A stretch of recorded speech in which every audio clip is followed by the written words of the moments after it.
Hare Krishna. Maybe a little less. Hare Krishna. Yeah.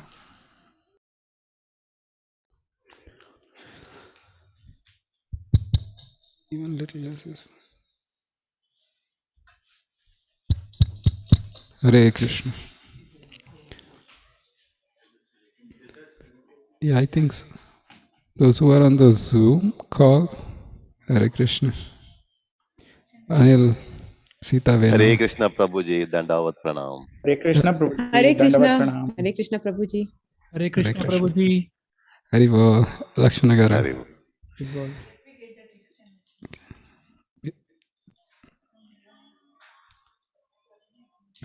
Mute chala because it's echo. Oh, it's on.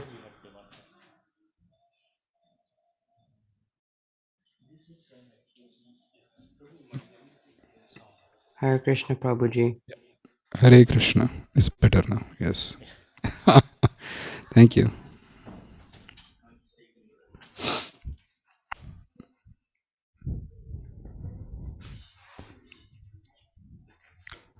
ॐ अज्ञानतिमिरन्दस्य ज्ञानाञ्जनशलाकया चक्षुरुन्मिलितं येन तस्मै श्रीगुरुवे नमः। श्रीचैतन्यमनोभीष्टं स्थापितं येन भूतले स्वयं रूप कदा मह्यं ददाति स्वापदान्तिकं।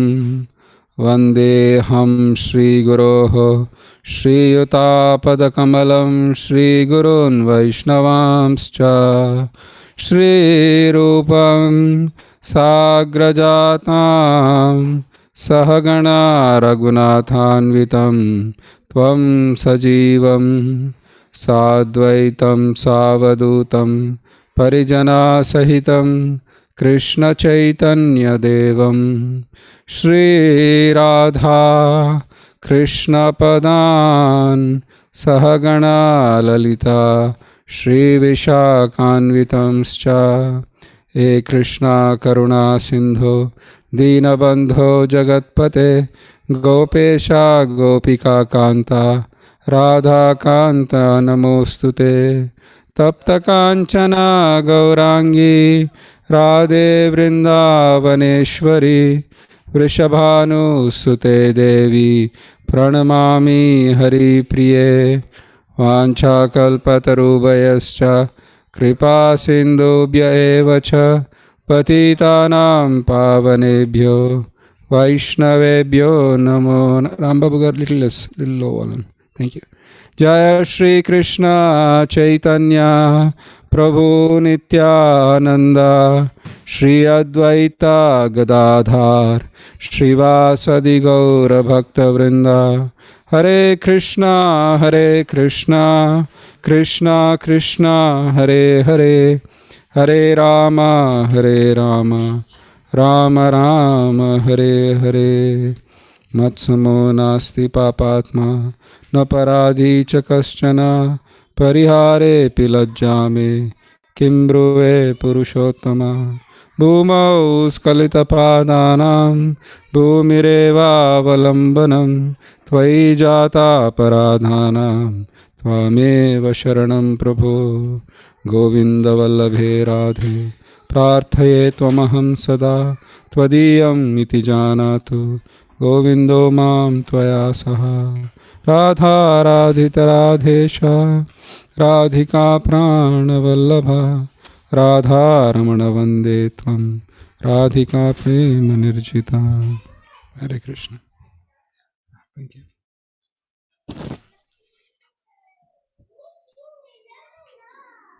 Hare Krishna. I welcome my friends Ram Babu and his good wife Lavanya Mataji and Praveen, Sitarani Mataji. Hare Krishna. Yes. spoke to Divya Kumari and got added to this group. And she's very eager. She has done a lot of other things like art of living and those things. She's very much interested to explore. And today is her first time. Yes, welcome, Aditi Mataji. Happy to have you here. And I would like to thank Hare Krishna Sirishnath.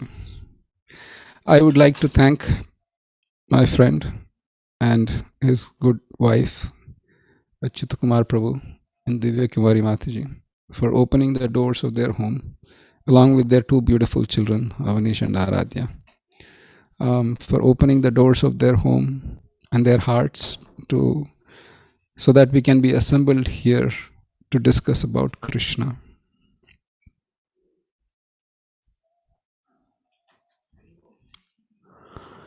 It is said in Bhagavatam, Iti nandadayo gopya Krishna Rama katam mada kurvantim Rama manascha na vindan bhavavedanam. So the meaning is, in Vrindavan, the talk is only about Krishna, only about the pastimes of Krishna. The residents of Vrindavan are in such deep love with Krishna that they do not even know that He is the supreme absolute truth. He is God. He is that powerful person whom all the exalted demigods and sages and rishis and everybody worships Him. The yogis are trying to get the tip of the toe of His lotus feet. And Hare Krishna, welcome. Please make yourself comfortable. Thank you for coming. They do not know who Krishna is in terms of his supremacy or Aishwarya Bhav. And in that blissful state of attaining relationship with Krishna, they forget everything. The whole day, I was just talking. Your good name, sir? Srikanth. Thank you for coming. Hare Krishna. And your name? Kirtana. Thank you for coming. They are also coming for the first time, Prabhu. Acha. Actually, we grew up in the same street. So childhood. Acha. My father and his father is friends. Acha. Recently moved. And I took this opportunity to invite them. Thank you. Thank you for coming. Hare Krishna. Hare Krishna Ram Priya Prabhu. So in Vrindavan, they do not have the conception that God is great. It's that supreme absolute truth whom all the sages and the yogis worship. In Vrindavan, they forget. So this particular verse from Bhagavatam says, Iti nandadayo gopya Krishna Rama katam muda, which means that all the gopas or the cowherd men, they were discussing about Krishna. And there was such intense joy in discussing about Krishna that they forgot the miseries of material existence. Na vindan bhava vedanam. They didn't even know where the material miseries went. All of us, to a certain extent, undergo certain anxieties, trials, and tribulations in life. Is that just me, or is it a yes or yes from the audience? Everybody is perfectly happy, and you stumbled in the very wrong place. Good Lord, where did I stumble upon? So the trials and tribulations of material existence are something that nobody can avoid. It is just the illusion of Facebook that makes you think everyone else is happy and I'm the only person who is horribly sad in this world. Everybody is putting the best of their pictures. The vacations that they took, the iPhones that they bought, the cars that they got, the parties that they went, right? Nobody, we passed through 2 years of pandemic. Avanish, did any of your classmates who got like corona and who are horribly looking, did they take a picture and put it on the Facebook? I didn't think so. And of course, with gender neutral, I wouldn't want to hold it against anybody, but this is more specific to Matajis. You get up in the morning, you are really grumpy for some reason, and did you take a picture and put it on the Facebook? Nobody will put it. So the Facebook makes you think that everybody is supremely happy and I am the only person supremely miserable in this material existence. But the fact of the matter is, anybody who is in this material world is full of miseries, but people do not want to admit it. Because the false ego makes think that I am actually very happy. And if I tell that I am unhappy, then people will make a mockery of me. They'll take advantage of me. And I'll be further depressed and down. Yes or yes? It's just the nature of material existence. So, but when you discuss pastimes of Krishna, you truly transcend the miseries of material existence. And the beauty is that in this human form of life, actually only can you even think of these questions. Aditi came, she had an urge to see what's going on. And Srikant came, I want to know what's going on. But if I go to Oakland Zoo and ask a giraffe, please come, we have a Bhagavad-Gita class. Thank God, in one sense, they don't come because they can't fit here. But they can't understand. In this rare human form of life, only can we actually take this question to ask, who am I? Where am I coming from? And more importantly, who put me in this position?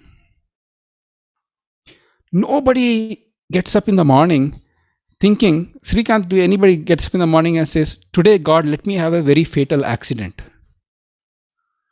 Keep me safe at all places. Right?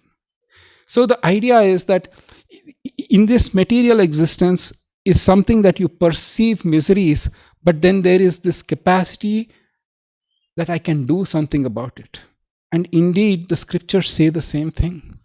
Labdhva sudurlabam idam bahusam bhavante manushyam artadam anityam apiha dirna turnam yateta napateta numrutyava nishreyasaya khalu vishaya sarvata vishaya kala syat something. Last verse, I don't remember. The meaning is labdhva means we got, we gained. Sudurlabham. Durlabham means difficult. Sudurlabham means very rare. Idam. What is this idam? Idam means this. Bahu sambhava ante. After many, many births, we got this. Labdhva sudurlabham idam bahu sambhava ante. Manushyam. The human life that we get is very rare. And even though it is temporary, that is a place where you can actually make the maximum out of it. I'll give a simple example. Did you ever we all went to college, correct? When we went in stumble, you can corroborate, Avanish. You go to take an exam and the instructor, hey Avanish, come, you are my friend. Well, so what's the time I need to complete the exam? Well, you can take 8-9 hours, no big deal. Or you can give tomorrow or 2 weeks later and go home. No, you are in a rush. The idea is you have gotten that short span to prove the maximum worth to get a degree, yes or yes. So human life and animal life, even though exactly it is going to end in the death and taking on a different body, but the human life is that exam period where you can actually make them score the maximum marks. But the bigger question comes is then who am I? What is my position? Where am I coming from? Where am I going? The whole Bhagavad-Gita just explains this fundamental fact. I'll give one more example and I'll pick on Lavanya Mataji. Lavanya Mataji, she's a very genuine soul, so please forgive me. Sitaranim, I'll pick on you. It's Rampriya Prabhu, it's okay. They are very nice Vaishnavas. But assume that they get this desire somehow or other. The children said, you need to watch this movie and this movie is nice, and they force them. And somehow or other, they get into that. And it's rather a harsh or a strong movie. It's like a... Okay. It's like a scary movie, right? You remember that there is lightning and thunder. It's dark night, and there is a murderer on the loose. And then Mataji is watching, and Prabhu somehow he previous night he was working on a production issue, and he is so sleepy that he kind of slept. Fortunately, he didn't snore, so nobody saw him. But everybody was watching movie, and people were watching, and and we can see that the murderer has committed 10 murders, and now we see that there is a lightning, and there is thunder, and there is this ominous sound, and then Mataji is watching like this, and there is a knock on the door, and she's scared, and then Rampriya Prabhu wakes up. What happened? Like, this has happened. Like, she's so upset that he didn't watch the movie in the first place with him.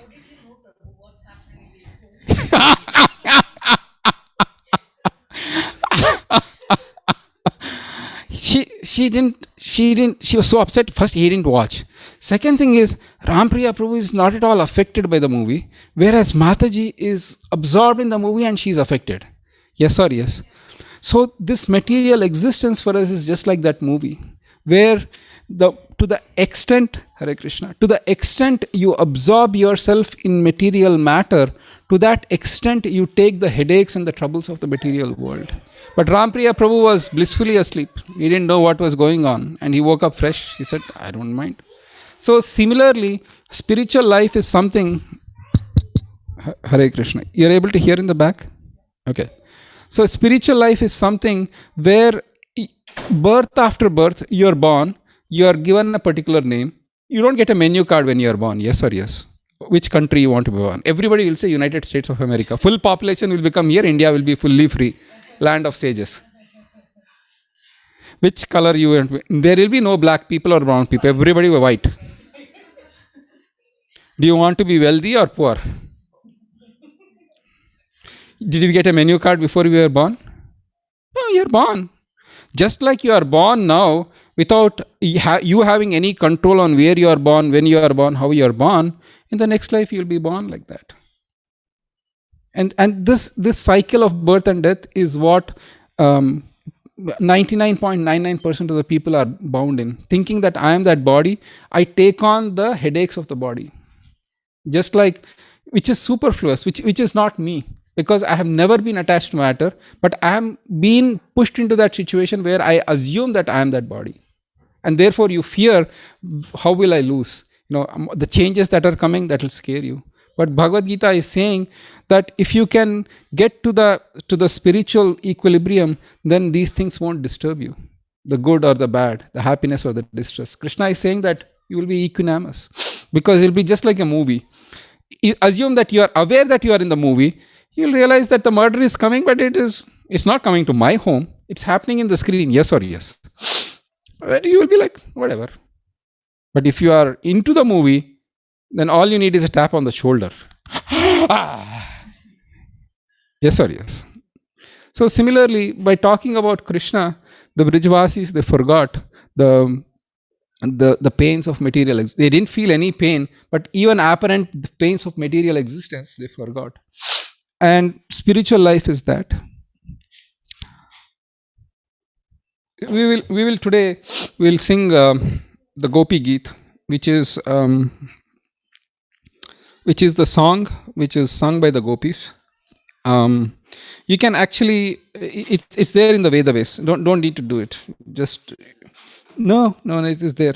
Please don't. It's right there. So you can go to Vedas, and I can copy. Can we? I'll forward the link in the WhatsApp group. Hey, I can make use of that. Krishna is giving me some intelligence.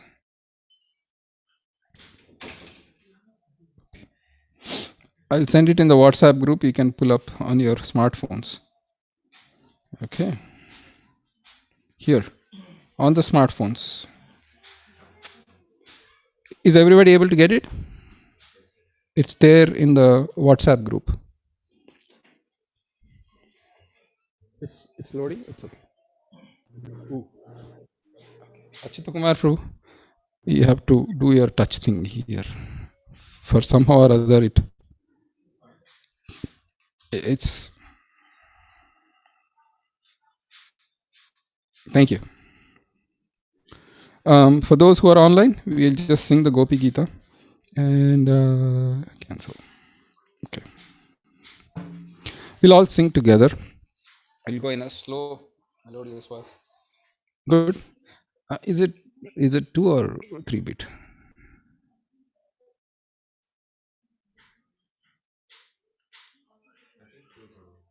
Let's try. Okay, let's do the Jayati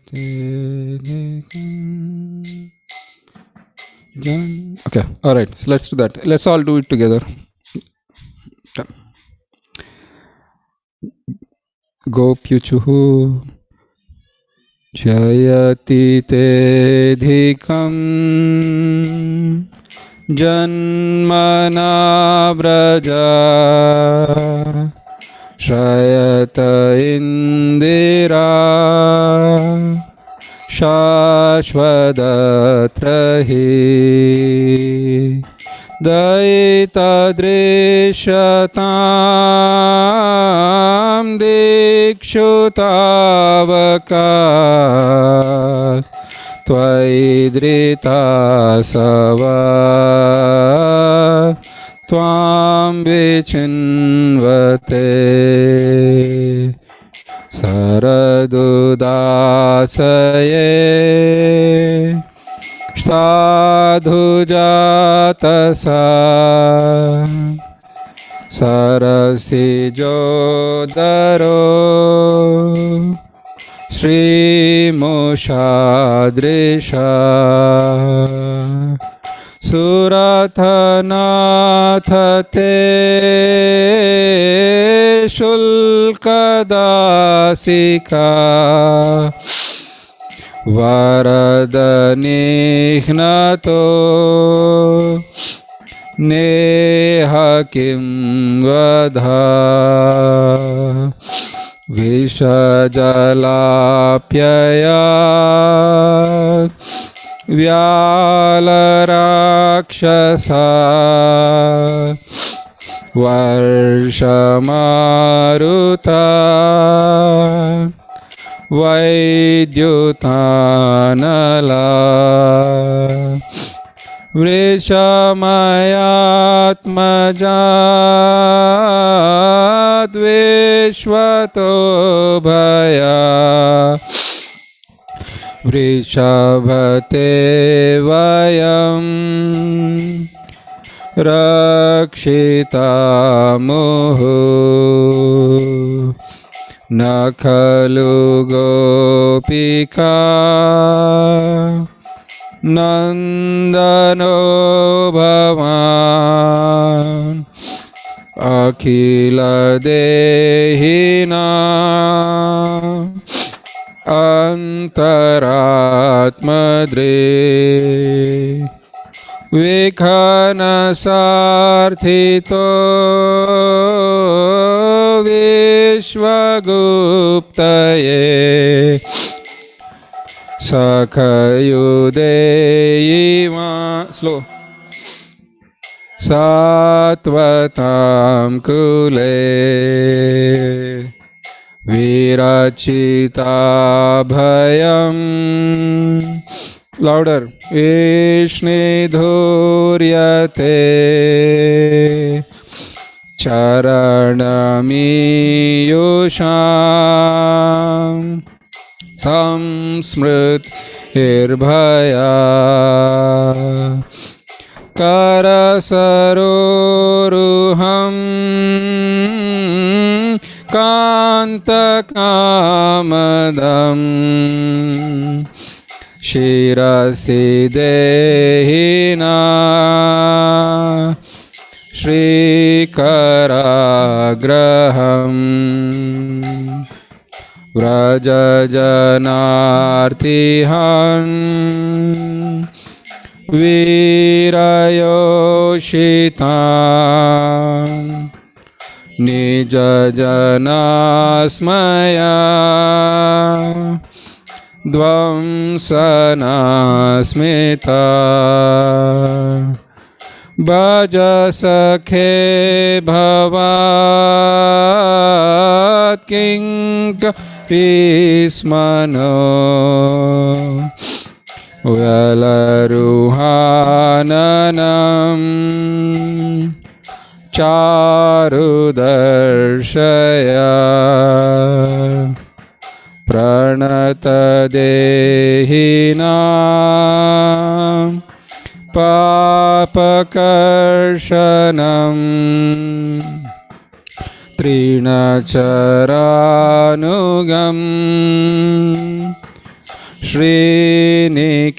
श्रीनिकेतनम् फणिफणार्पितं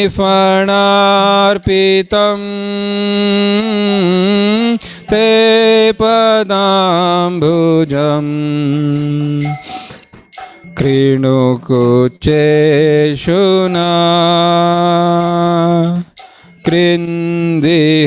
कृन्दिहृच्छयम् मधुरया गिरा वल्गुवाक्यया बुधमनोज्ञया पुष्करे क्षणा विधिकरीरिमा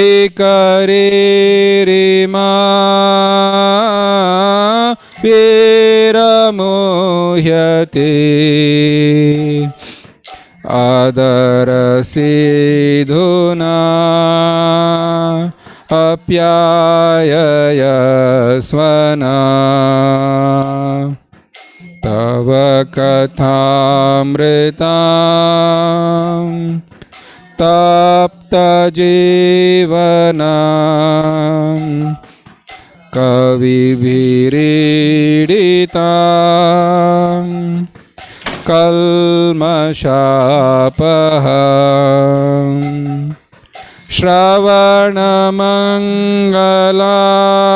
श्रवणमङ्गलाम् श्रीमदातताम्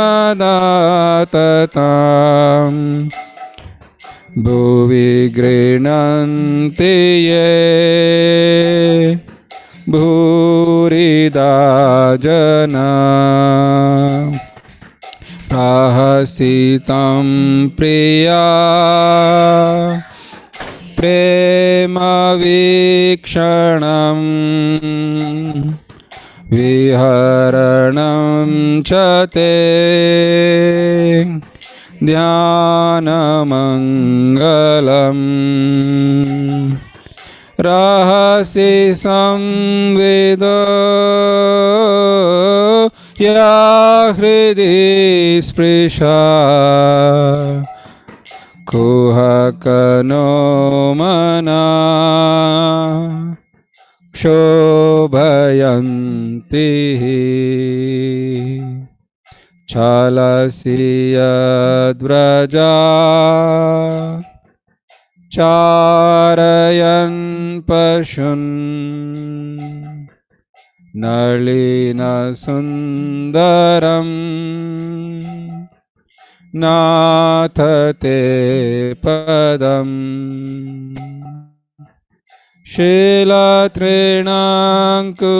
शीलतृणाङ्कुरैः सीदति तिना कलिलतां मना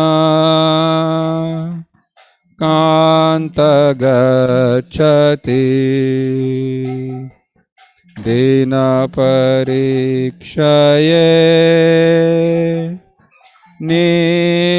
नीलकुण्ठले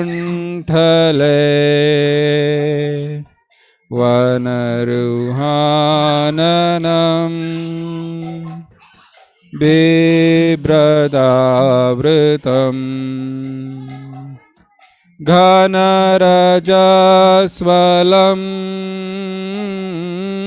दर्शयन्मुहुः मनसि नः स्मरम् वीरयच्छसि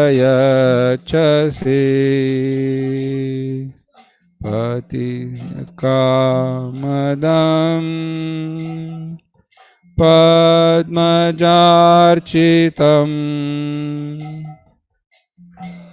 निमण्डनम्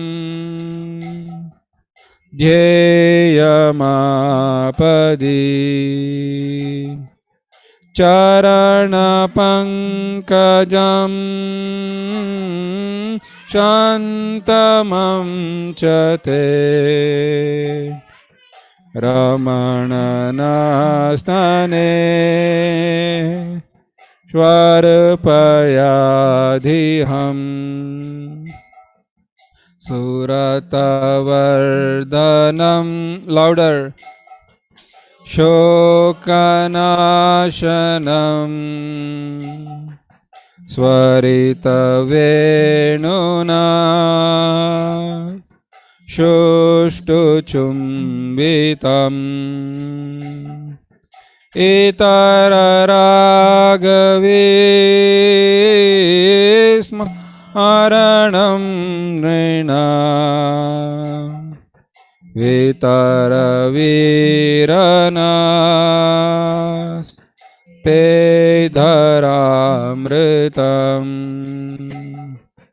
Atati yadbhavan Ahnikananam Truti yogayate Tvamapashatam Kutilakuntalam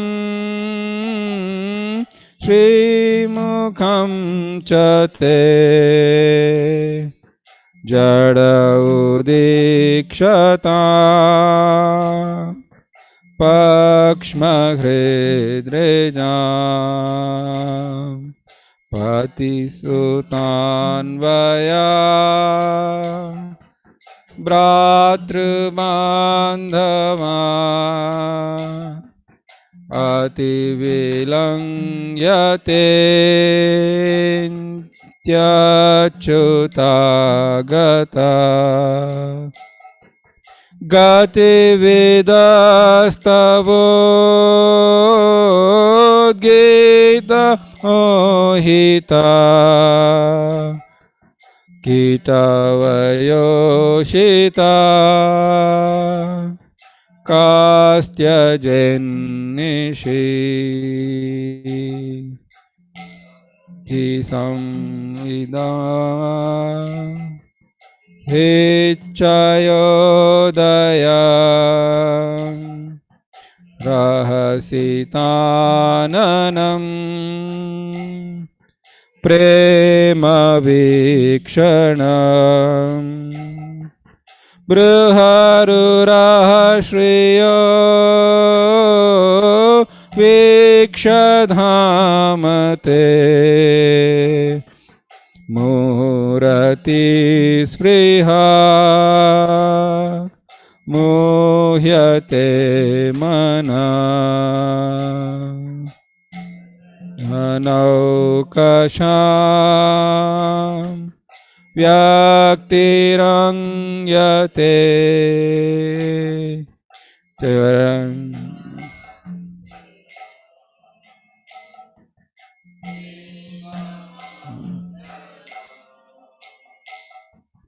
Tyajamanakchana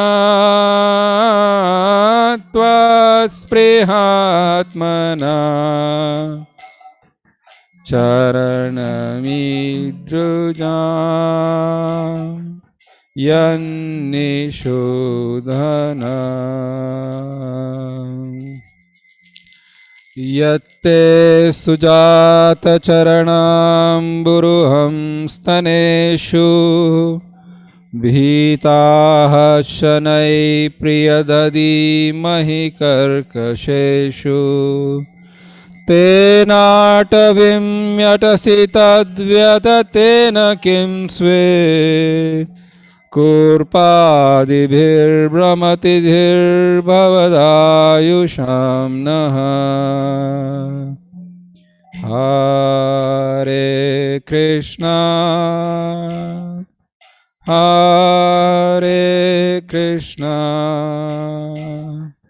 Krishna Krishna Hare Hare Hare Rama Hare Rama Rama Rama Hare Hare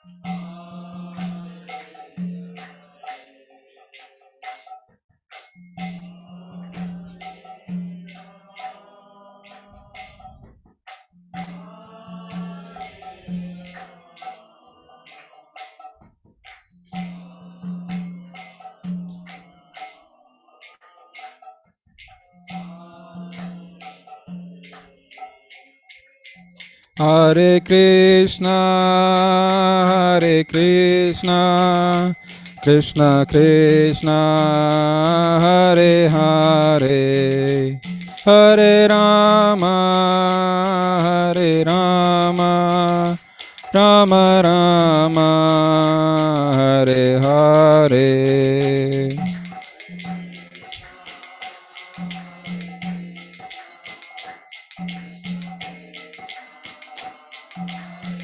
From your heart.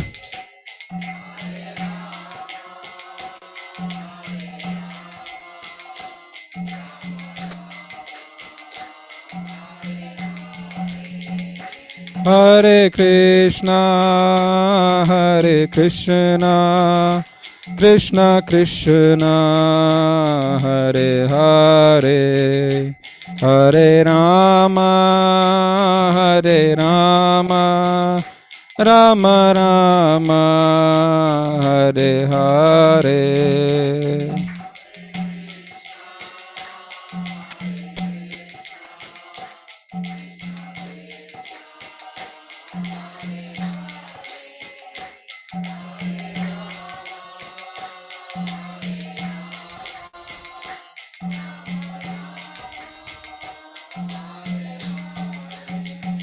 Hare Krishna, Hare Krishna, Krishna Krishna, Hare Hare, Hare Rama, Hare Rama, Rama Rama, Hare Hare.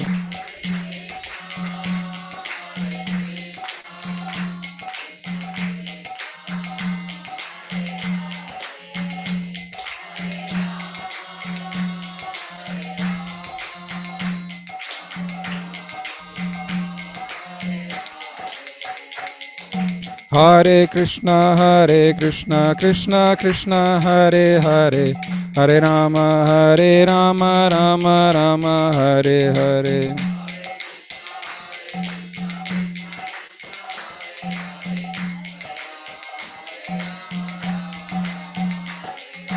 Hare Krishna, Krishna Krishna, Hare Hare, Hare Ram, Ram Ram, Hare Hare.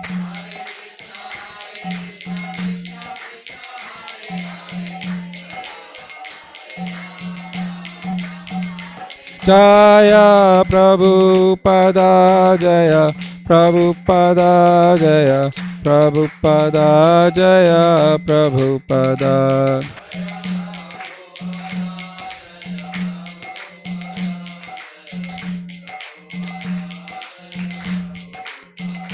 Jaya Gurudeva, Jaya Gurudeva, Gurudeva, Jaya Gurudeva.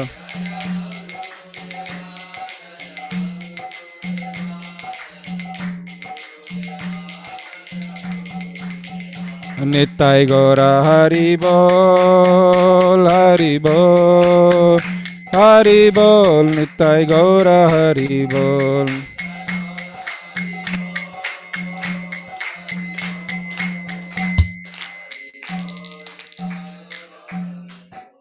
Shri Harinam Sankirtan ki.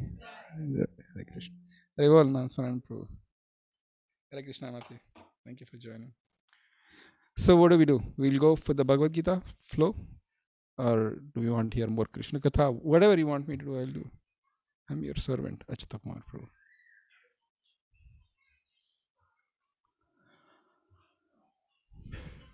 So we'll do a little bit of Bhagavad-Gita because it's a brand new. A few members are new. If that's okay, I'll give a quick recap of the Bhagavad-Gita. In fact, all the 18 chapters. How about that?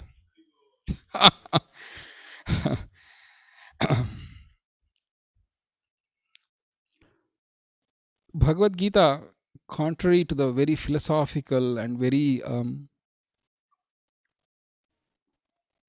inscrutable phrases and words and shlokas that are there, actually Bhagavad-Gita was meant to solve a simple problem, and that was a very emotional one. Because in the beginning of the first chapter of Bhagavad-Gita, Arjuna is ready to is ready to fight on the battlefield of Kurukshetra.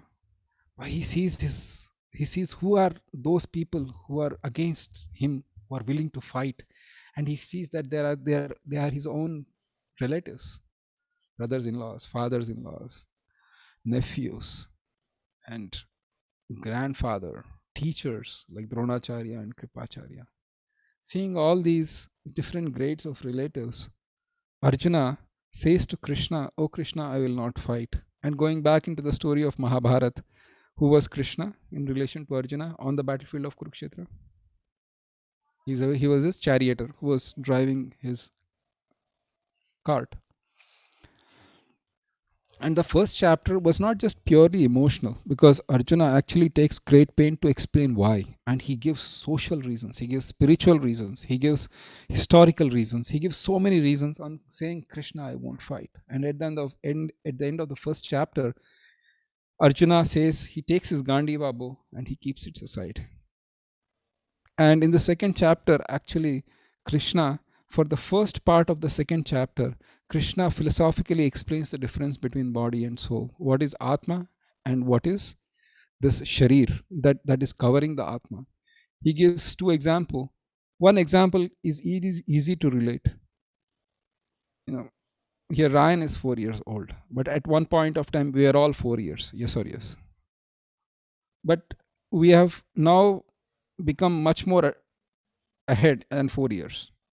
There might be little, but I do remember that my past, right?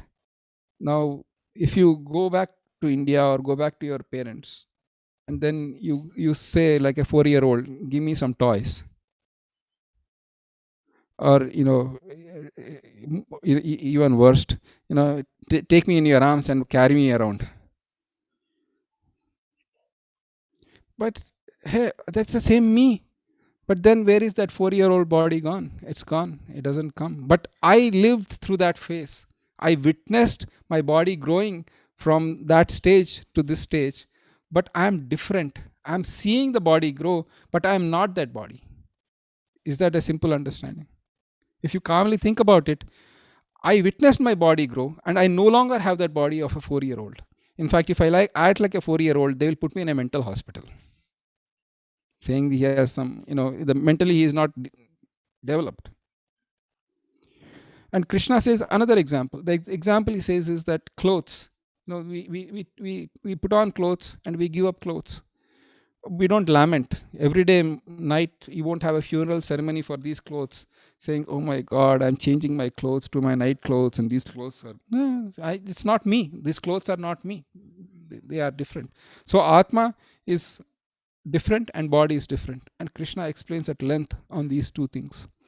And in the second part of the second chapter, Krishna explains how by performing one's duty without attachment to fruits, the famous karmanyevadikaraste verse comes, which is used and abused.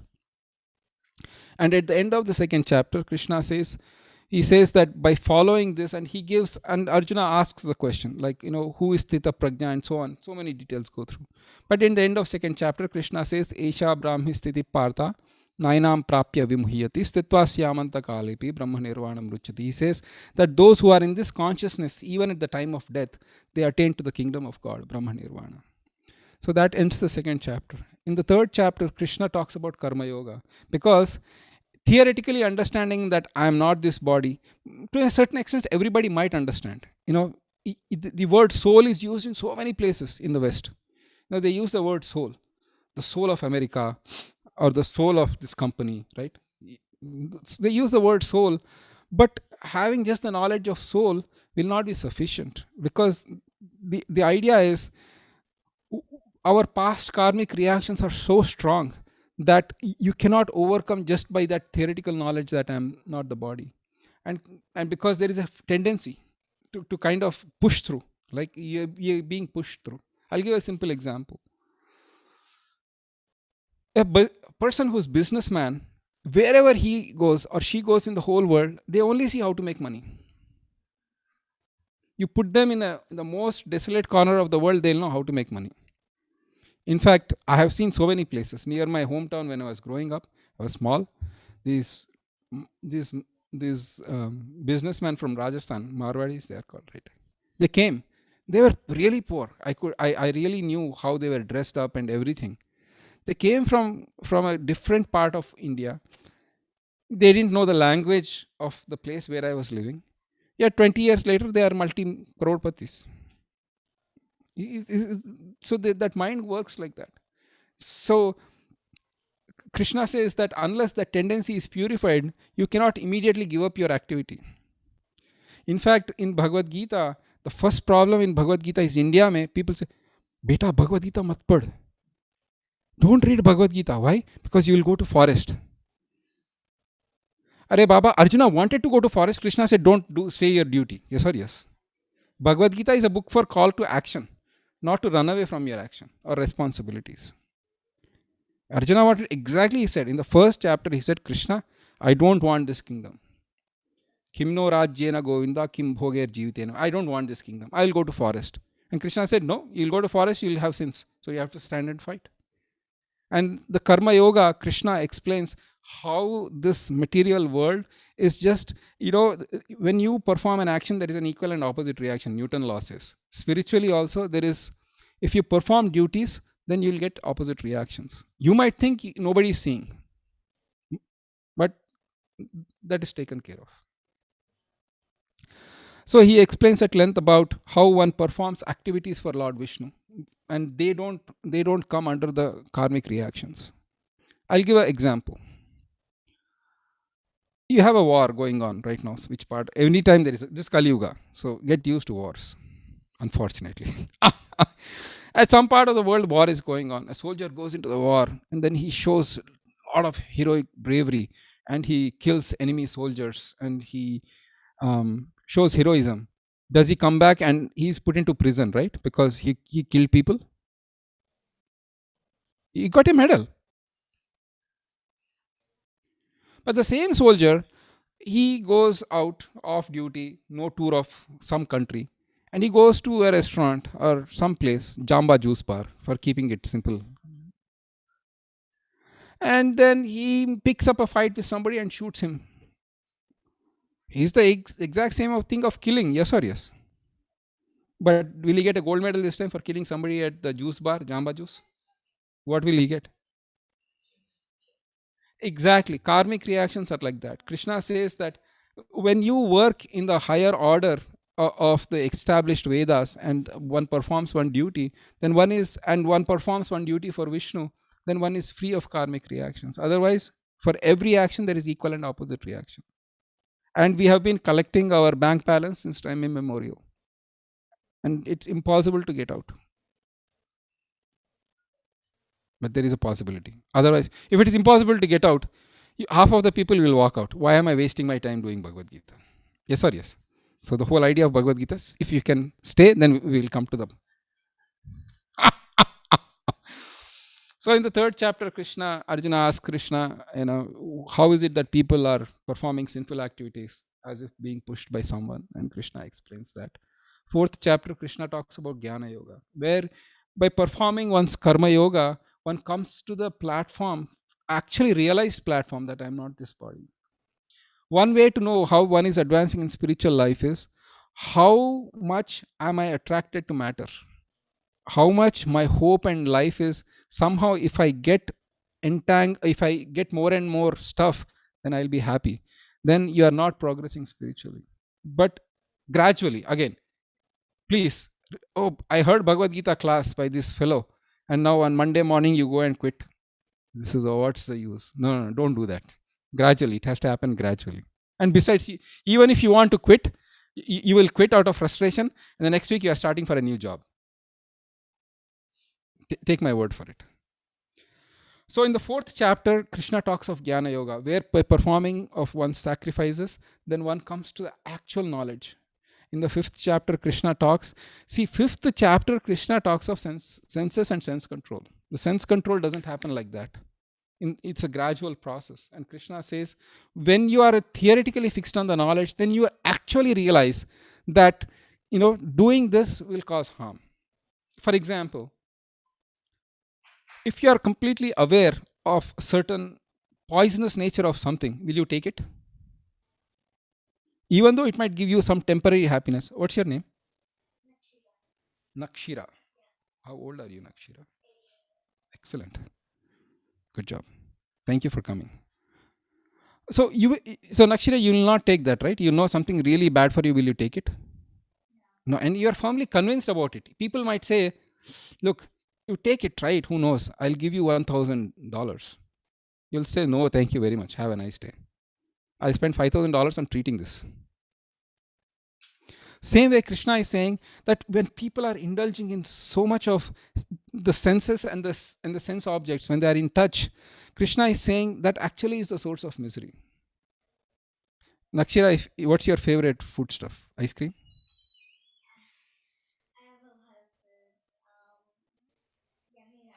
Pizza?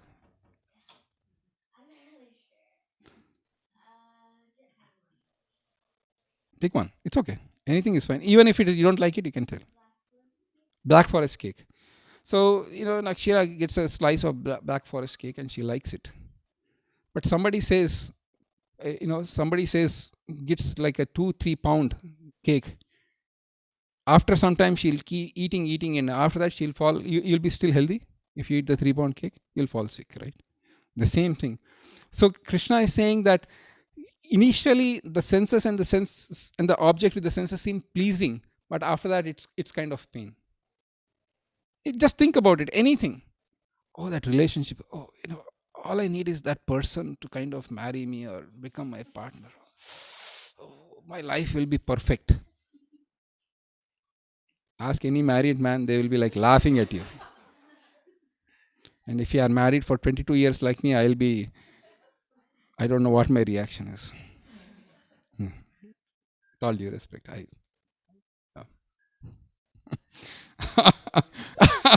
But think about anything, Tesla. Oh my God, if I have that Tesla, I should get it. And then 8 months they are taking to build it. And and you get it, your anticipation builds for 8 months. And when it comes, you will drive and you'll be like amazing. And then, and 1 week later, how is your Tesla, Srikanth?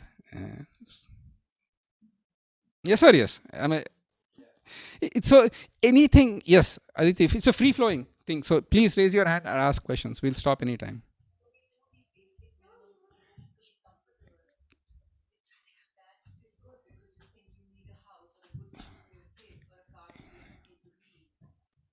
And thank you, Aditi. Yes, when I said don't go and quit the job on Monday, saying that now I heard Bhagavad-Gita, and then Ram Priya Prabhu is like, you heard it. He tells his wife, you heard it. It's all useless. Let's go quit. She will make sure that you'll never quit. But even you will not, because you'll say you have a responsibility. So yes, absolutely basic is needed. In fact, Bhagavatam says that one should attain for a healthy state of being so that we can use the time to spiritually inquire, to keep ourselves spiritually fit.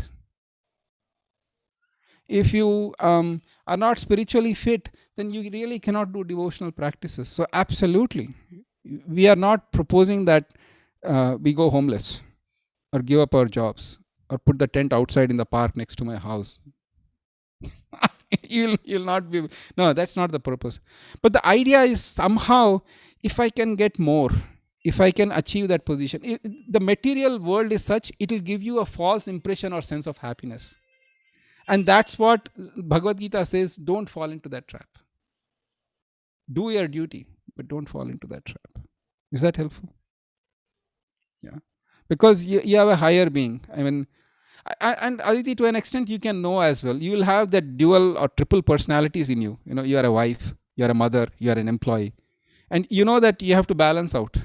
You can't be like veered off into one direction. It doesn't work. So similarly, as long as you have this material body, you need to take care of it. Krishna, in fact, says in the 3rd chapter, Arjuna, you are saying you will not fight, but without even working, you can't even take care of this body. So you are forced in this material existence to work. People think it's an illusion that, I am independent, but sorry, sir. Try that independence for a week. You will realize you're strictly controlled. Right? You have a set of senses, right? you have mouth, you have tongue. I mean, tongue, nose, ears. You can't simply say that I will shove my foot through my ears. No, God said you have a tongue, you need to use, right, hearing. So if you see your basic bodily structure, you pretty much have been packaged to have in certain way to kind of enjoy senses or consume senses. So 6th chapter is Dhyana Yoga, where Krishna talks. At that point of time, he says, if your mind, you should be completely self-controlled, then you can go to forest. In 6th chapter only, he says, if you have achieved that perfection, then you can go to forest. Even then, there is in the forest, you strictly control your mind and you can absorb, you can find Paramatma. And he says, Krishna says in the 6th chapter, that getting that happiness, a person thinks this is the greatest happiness, and there is no higher happiness than this. And at that point of time, gold and stone seems to be the same, because they are just matter. But we have not yet reached there, so one shouldn't artificially try. 7th chapter, actually, Krishna talks about, still 6 chapters, Krishna doesn't talk much about himself. He barely talks about himself. He just says you are an Atma and how can you come to that level. But 7th through 12th, Krishna talks about himself. 7th, he talks about his energies. 8th, Krishna talks at length about a person who is about to die. What is the mortality rate in this world?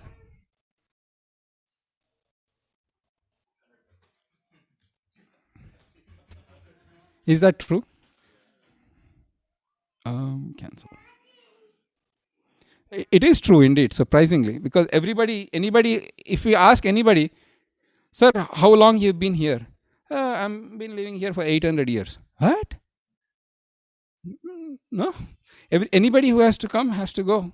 So in the 8th chapter, Krishna talks about how remembering him at the time of death, one can go back from this material existence. 9th chapter, Krishna talks of devotional service. 10th, he talks about Vibhuti Yoga. 11th, he talks about his universal form, that he shows his universal form. 12th, he talks of Bhakti Yoga. 13th, Krishna talks of Prakriti, Purusha, and Jnanam and Jnayam. 14th, modes of material nature. 15th is Purushottam Yoga. 16th, Krishna talks about divine and demoniac natures.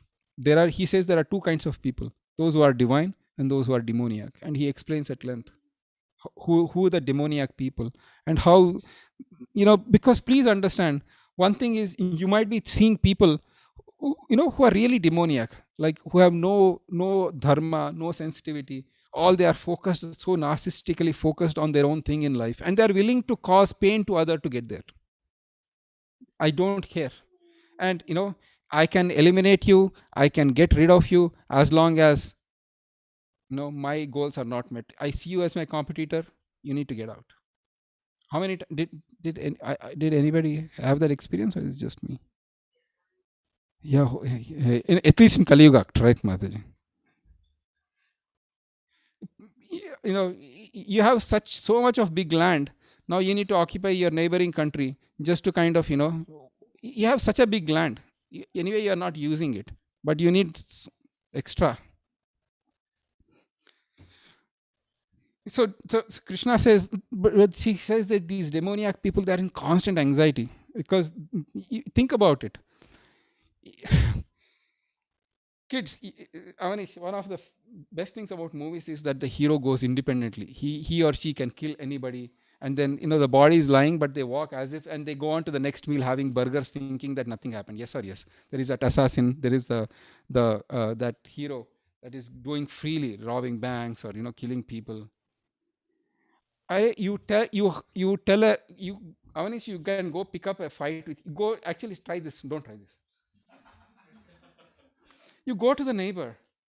And as soon as that neighbor opens the door, you yell at all abuses at him or her. Neuter general.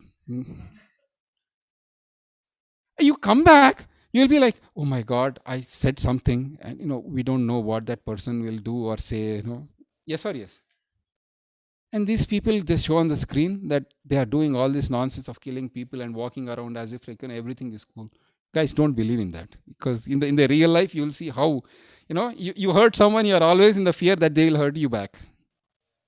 So this is the nature of material existence. But Krishna, it is mentioned in Bhagavatam, Akrura comes. He stays in Vrindavan for exactly 11 years. Akrura comes and he takes Krishna to Mathura. And then Krishna goes to Mathura. And the gopis are like the Gopi Geet actually is, it's amplitude a million times when Krishna leaves Vrindavan. The song that we sung, Gopi Geet, happened in the middle of Rasa dance when Krishna left them and gopis are crying, please come back. So Krishna goes to Mathura, and then in Mathura, they are simple cowherd men, and they go to the washermen.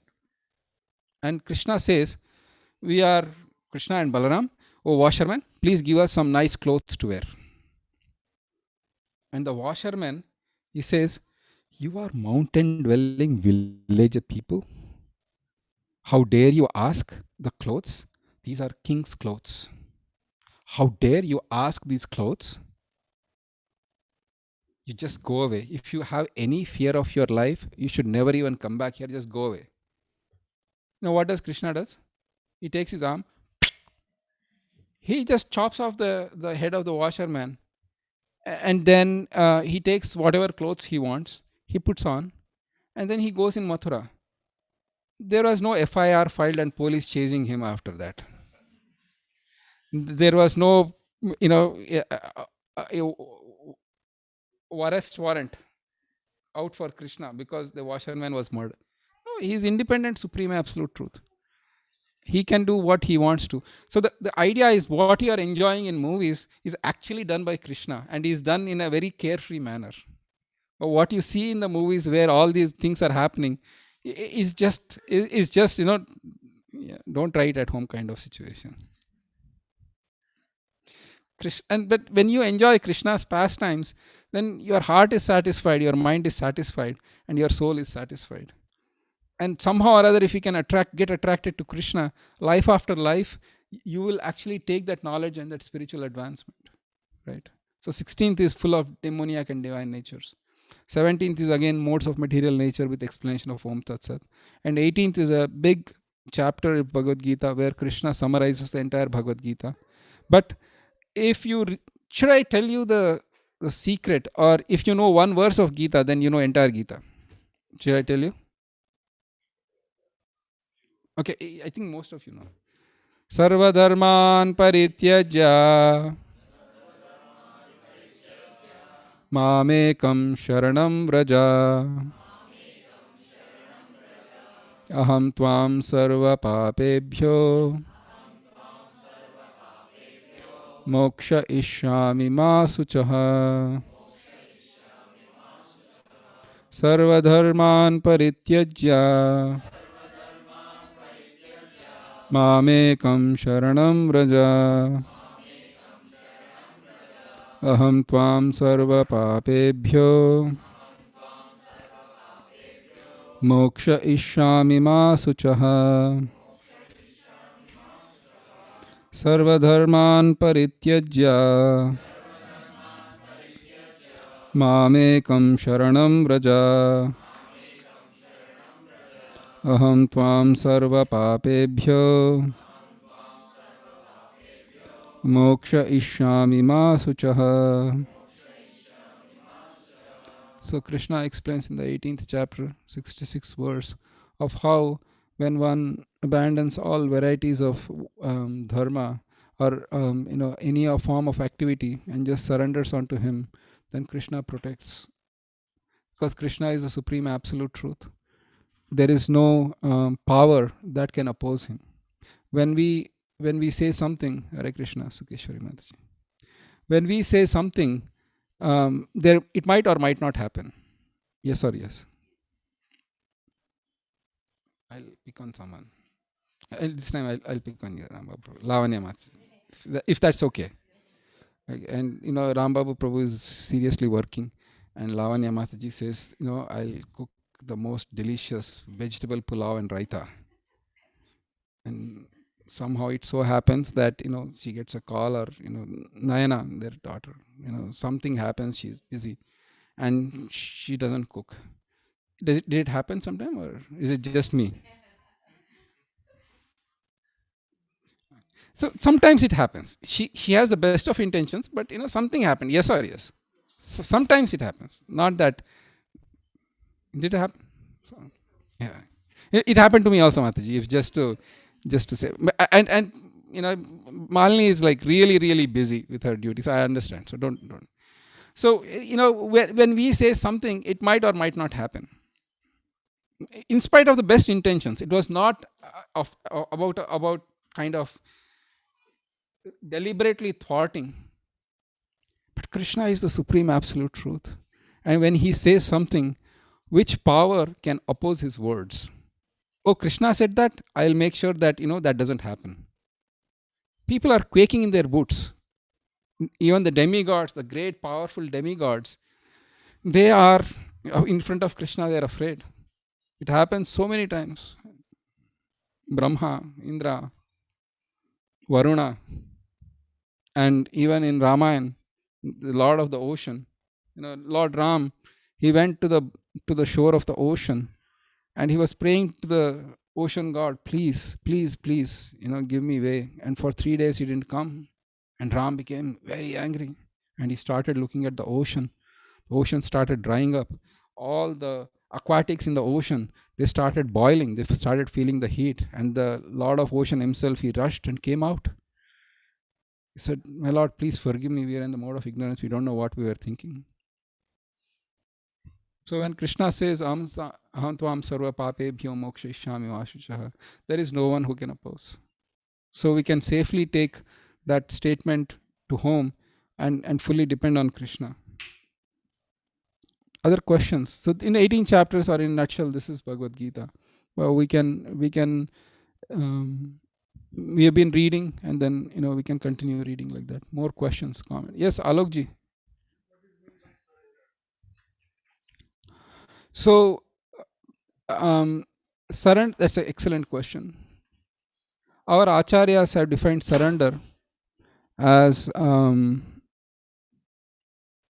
anukulyasya sankalpa pratikulyasya varjanam rakshashiti vishwato goptritpe varnam sada atma nikshepa karpanya shadvida sharanagati. Thank you. So there are 6 limbs of surrender. First thing is to accept what is favorable for devotional service and to reject what is not favorable for bhakti. Suppose for us, the easy acceptance of bhakti is chanting the names of Krishna. It's an easy process. So when you chant, then you are accepting what is favorable for devotional service. We are asked not to eat meat. So we reject something that is unfavorable, because eating meat can seriously hinder one's bhakti. So you reject it. And then the thing is, anukulyasya sankalpa pratikulyasya varjanam. Then the thing is having the firm faith that Krishna is my protector and my maintainer. Krishna has that capacity to maintain and protect me at all places, in all times. And it is evidence from Bhagavatam. Gajendra elephant, his leg was stuck in. Did Vishnu come? Yeah, in all places, in all circumstances. There is no place that he cannot be or he cannot exist. There is no place, he is still sitting in my heart. So having that firm faith. And then the thing is, Atma Nikshepa Karanya is to surrender one's life and soul and to be meek and humble. These are the 6 limbs of surrender. Oftentimes, people read some books and take some courses and become some Sanskrit scholars and read high advanced literatures, and they think that I am somebody. But that is not humility. Humility is to do the menial service, and when you are doing that menial service, then you should feel happy, not that I have to do this. Then it's not a sign of humility. Just because Krishna cannot be attracted by how much knowledge you have. He is the source of all knowledge. What knowledge will be attracted? I mean, if you go to a multi-billionaire and you say to him that I have $50,000 in bank, he'll be impressed, super impressed. Wow! Tell me your secret. How did you get $50,000? He'll be like, whatever. That's the money that I spent at a restaurant with my friends. So Krishna is the source of all knowledge. So what is the use of your knowledge? So one should be very careful when one is one shouldn't think that merely by reading books one is advancing in bhakti. It's actually a counterproductive. One should be proud of one's wealth, one's family, high birth. I'm born in such a high birth. I'm somebody. Those things one shouldn't consider. One should be always meek and humble. So it actually truly depends on that, and that's how you can attract the mercy of Guru and Krishna. Is that helpful? Yes. I have Aditi Mataji, and then I have Bhumika Mataji and Sirisha Mataji.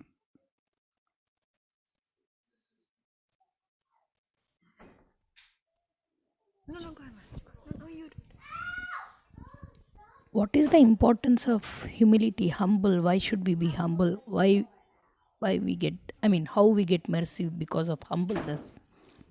Wow, that's a deep question. Did everybody get the question?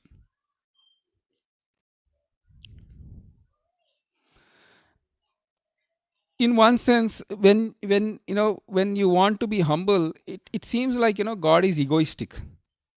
He wants to put you down before he gives mercy. People might get that idea. Yes or yes?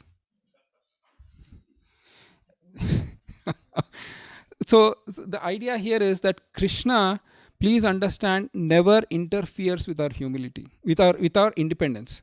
Because they say, God is great, I am stuck in this world, he should take me back. Me doing work or not doing work, that is less. Because he's God, he should kind of pull me back. But Krishna will not interfere with our intelligence. And when one becomes humble, then one realizes that everything actually belongs to Krishna. The humility is a natural byproduct of one's devotion, because you see how great is Krishna, how merciful is Krishna. Patram pushpam phalam toyam tadam bhakti. Okay, Avanish, please take the mic and translate it, because there are some members who are new. They may not know this shloka. For those who are new, the shloka is from Bhagavad-Gita, where Krishna says, even if you offer me a leaf. Okay, go ahead. What's the translation? So Krishna tells Arjuna, even if one offers me a leaf, flower, fruit, or water, with love and devotion, I will accept it. Really? There is a problem in Krishna's water problem in Krishna's planet? Or maybe no leaves? Yeah, no flowers. That's why he asking us. But please understand how merciful is Krishna, that he is saying, give me even that much. Imagine the president of the United States coming to your house and saying, please at least give me some water, I'll be your friend. Will you give some water to that person or not? This is the supreme absolute truth. He is maintaining infinite creatures since time immemorial. From him comes, just from his perspiration, all the oceans are formed. So really, water problem is not a problem for Krishna. Like drought in California. The fact that he is asking is how merciful he is. Like, just give me that much. Just like a parent, a parent, the child scribbles something, some small thing. It's not even artistic by any stretch of imagination. When the child takes it to the parent's like, what a useless drawing, will that parent say? They'll be like, oh nice, and they take it to the desk at the work, if you are going to work these days. Or you just take it to the work and stick it, and you tell all your co-workers, hey, my child drew this cute thing, and the child was, oh, so nice, blah, blah. Especially if it is ladies.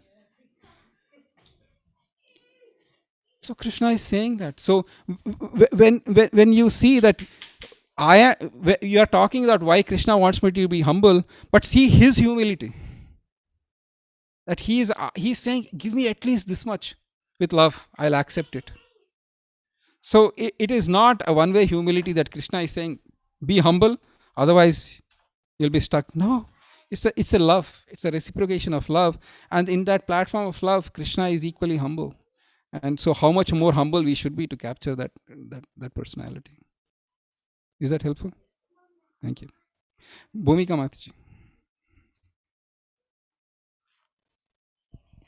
Hare Krishna, Prabhu. Hare So my Krishna. question is, it's not because I'm opposing, but just I don't know. That's why I'm asking. So in the purport of Sarvadharma, the shloka, it says that forget about all the incarnation, just worship me, like all the Rama, Narasimha.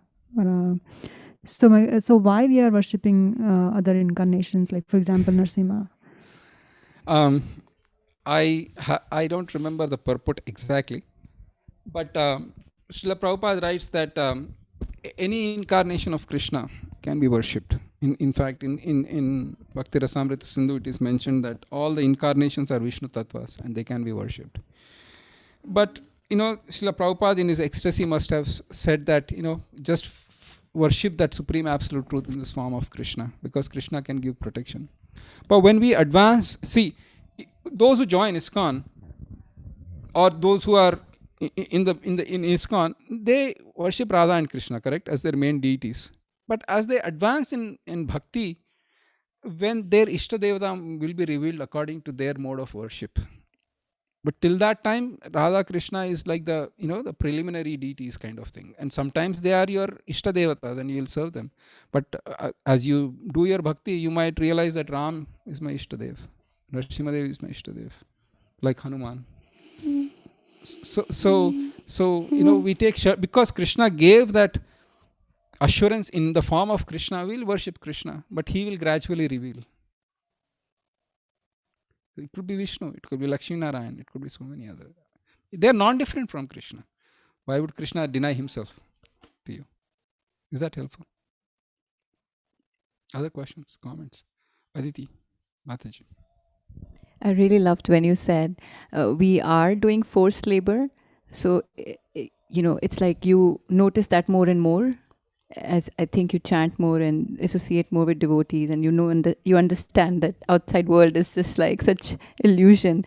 So how do you find that balance? Because I really struggle with that, because I see what I'm doing and what I'm forced to do, or what I'm bound to do by various circumstances, but it feels like I'm not doing bhakti 24/7. So how to find that balance? Honestly speaking, that's a struggle for a lot of devotees, especially in the modern context, especially with smartphones. So the idea here is that when we do our bhakti, so therefore Aditi, there is a stage called sadhana bhakti. In the initial stages, you are not expected to be 24/7 on that platform. Even if one tries to be, it becomes clearly artificial and your mind rejects it. So in the beginning stages, there is, when somebody takes initiation from a spiritual master, they follow the guidelines with a fear of spiritual master, and they, as in, like, it is not spontaneous love, but it is out of a sense of obligation, and that's called sadhana bhakti, where you don't have the taste but you still do it. And when you do it for a considerable period of time, it becomes spontaneous. Nobody needs to tell you that you want to do it. And in the advanced stages, you cannot live without chanting. And Srila Prabhupada said that, every day he would get up in the morning at 1 and he would translate his books till 4 or 5 or 6 or 7. He said that you get addicted to it and you cannot live without it. So those are the spontaneous stages, and you don't want anything else except Krishna. And if you see the whole Bhagavatam, it is just like, I want unflinching devotion to your lotus feet. I don't want anything else. I really don't want anything else. What is there on Lord Krishna's lotus feet that is so attractive that everything else is just defeated, even liberation, even just forget anything material.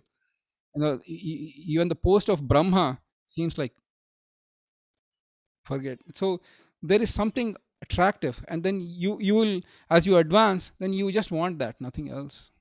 But it's something, it will come over a period of time, and it cannot be artificially imitated instantaneously, and it will be a failure. So one follows the guidance of the spiritual master, and one does some seva in the temple, and associates with devotees, and gradually you get to that point. Is that helpful? Yeah. So nobody is expecting like 24/7 you have to be there right away.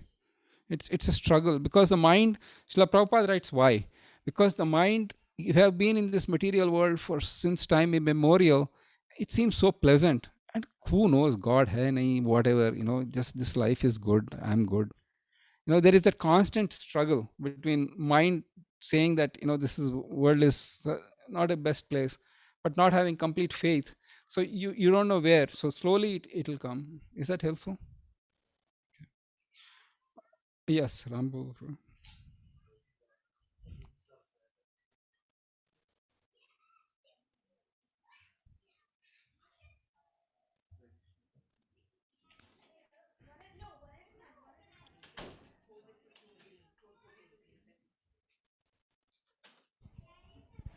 Hare Krishna, Prabhu. The limbs of surrender. So when it is defined in the 6 limbs of surrender, right? So are they meant to be cultivated explicitly by knowledge, or are they automatically manifested when you chant, when you advance in your chanting, in your devotional service? Or it So, is, yeah. so the first two are sadhana. You have to struggle, but the last four, they'll come automatically. They'll slowly come. So the humility which Sri Mataji said, it is something that one cannot artificially get. But as you advance in spiritual life, then you come to this stage of asli shavapadaratam pinashtumam. So you will come to that stage where you are completely saying, Krishna, you embrace me, or you just neglect me, but you are my Lord, life after life. So it's a natural stage that will come. But the first two is something that we have to do. We have to struggle with accepting what is favorable and rejecting what's unfavorable. Is that helpful? Yes, Prabhuji. Thank you. And again, artificially we cannot do it. So for example, I'll give a story. Is that okay? How are we doing on time? Achyuta Kumar Prabhu. Ryan?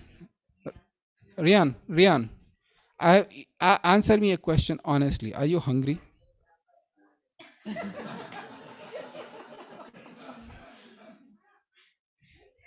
All right. Thank you. Thank you. Otherwise, I would have stopped. Shall I tell a story from Bhagavatam? So, Maharaj Bharat, our land, India is called, which is named after Maharaj Bharat. So he was one of the sons of Rishabhadev, who was incarnation of God. And at the very peak of his youth and full powers, he left the forest. And Bhagavatam says he gave up everything as a person gives up the restroom after the work is done. You don't linger in the restroom all day long. Once the work is done, you just walk out. And he went into the forest, extremely serious. 3 times a day, he was taking bath in the river. He was worshipping the Lord. He was tolerating the cold and the heat. And he became advanced to the point that tears of love of God had came, and his whole body was trembling, which were the signs of ecstasy of love of Godhead. So one day he was in the river, and the river was gushing. And then he was dipped in the river. He was doing his meditation. A pregnant deer was being chased by a lion, and it was running terrified out of its life. It jumped over Bharat Maharaj where he was in the river, and midway through the flight, she gave birth to the deer, baby deer, and the baby deer fell in his lap or in his vicinity. And Bhagavatam says that the mother deer was so shocked, so traumatized with this event, that she went to the cave and she died. And Maharaj Bharat thought that Providence has put this deer, baby deer, in my hands. He started raising the baby deer. Initially, he was strict with his practices, but slowly his mind started going towards the deer. He would be in the middle of practice, see where the deer is.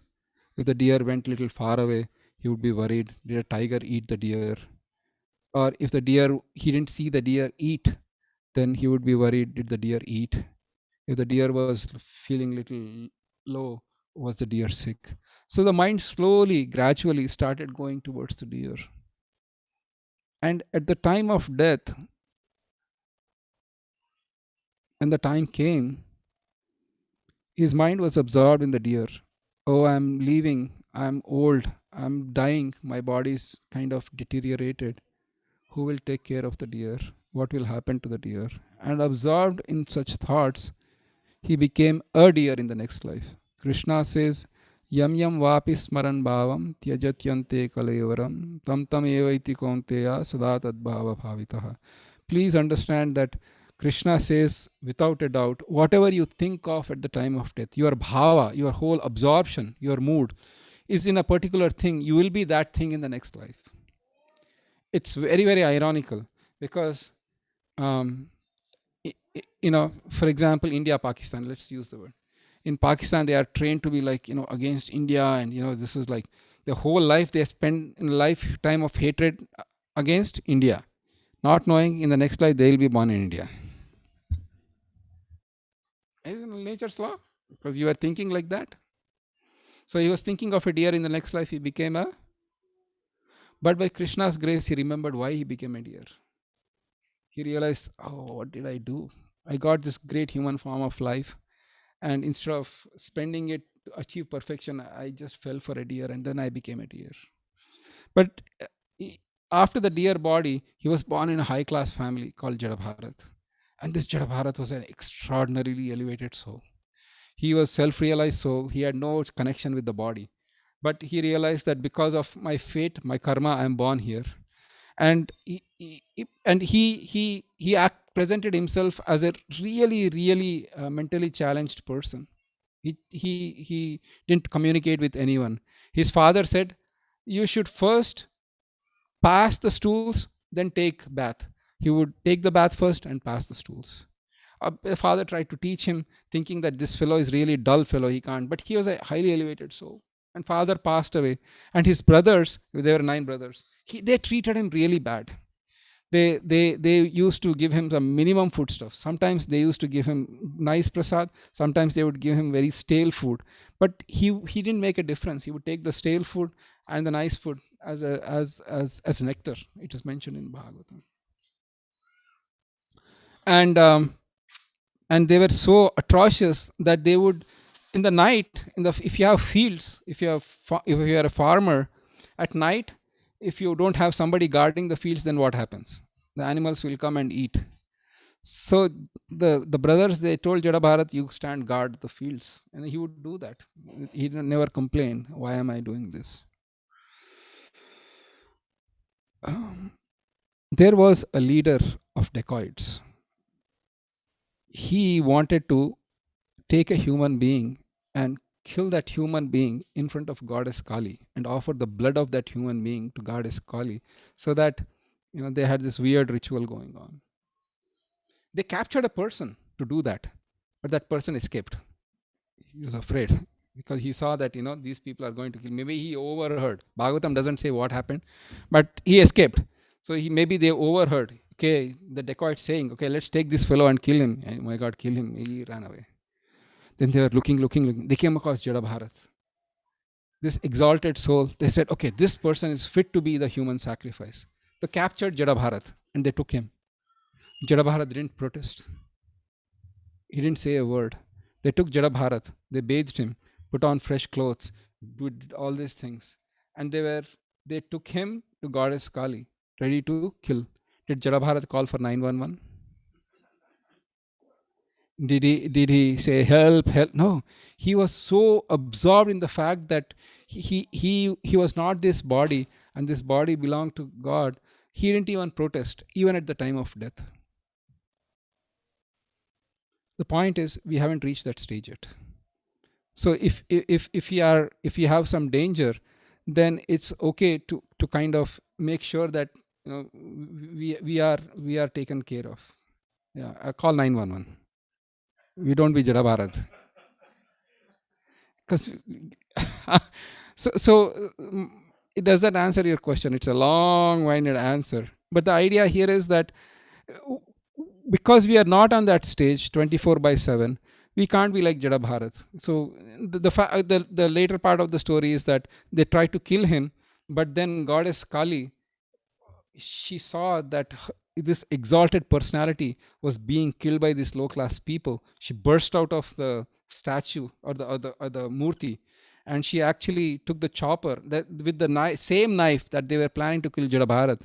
She and her associates took that knife and chopped off the heads of all these dacoits. They drank the blood and they played with their heads like football. So Krishna always protects. So 2 points I wanted to bring is that Krishna always protects his devotees in all circumstances. And we come to that stage where we are completely realize that we are not this body, but it'll happen gradually, not instantaneously. Is that helpful? Sorry for the long answer. Yes. Shri Shamataji and then Praveen.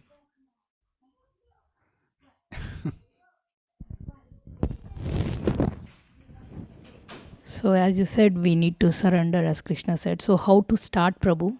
What do we do? Chant Hare Krishna, Hare Krishna, Krishna Krishna, Hare Hare, Hare Rama, Hare Rama, Rama Rama, Hare Hare. With that mood of saying Krishna, I'm somehow or other I'm fallen in this world. Please pick me up. That is Mahaprabhu's mood. Ainanda tanuja kinkaram patitam mam vishame bhavam budau kripaya tava pada pankaja stitaduli sadrisham vichintaya. He says, "O son of Nanda Maharaj, somehow or other I have fallen into this material world. Now please, please, please pick me up from this material world and place me as one of the atoms at your lotus feet." And that should be our prayer. And Krishna, that is it needed. That's it. And Krishna will be merciful. Prabhuji. Thank you. Praveen. Hare Krishna Prabhuji. Hare Krishna. Wonderful class. In the beginning of the class, you talked about the more we get involved in the material nature, right, more it becomes difficult and painful for us in some ways, right? I was wondering, like, how do we balance, because we still have to, as you described in towards the end, right, in last question also, right, that we have to still engage in the activities. So how do we actually balance this? So we have many items in devotional service, and Chaitanya Mahaprabhu was asked what's the most important. There are 5 most important items in devotional service, and amongst the 5 most important items in devotional service is the chanting of the Maha Mantra. And if we can somehow, whatever rounds that we kind of took a stand on, saying that this is what I will do, whether in a personal capacity or whether one is initiated and taken a vow in front of spiritual master, that is the prime thing. If you can, sincerely and somehow sit at one place and really like focus on your rounds, then everything will be taken care of, and Krishna will give you guidance. Thank you. I know it's a simple answer, but more often than not, in the yeah. Thank you. And probably next time we'll get the malas, we'll get the rounds, and we'll chant one round, all of us together, with intense feeling from our heart. Other questions, comments?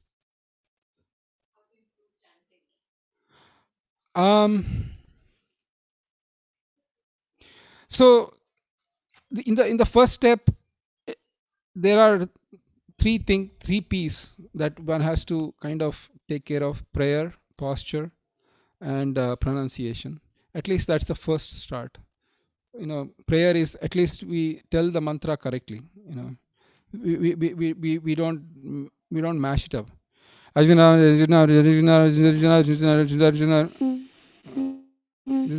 Like each there's no rush. There is no rush to kind of get it done. As if it's like such a burden that I need to get it done. But so it is, you chant reasonably: Hare Krishna, Krishna Krishna, Hare Hare, Hare Rama, Rama Rama, Hare Hare. Then posture should be good. It's better you don't chant like this.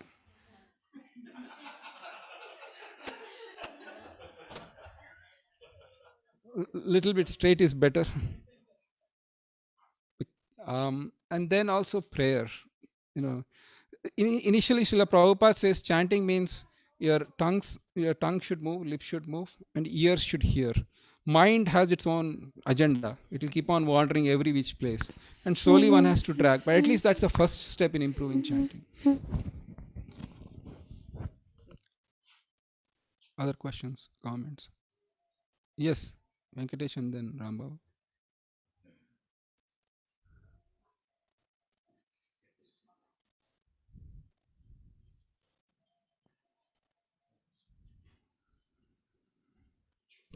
Hare Krishna.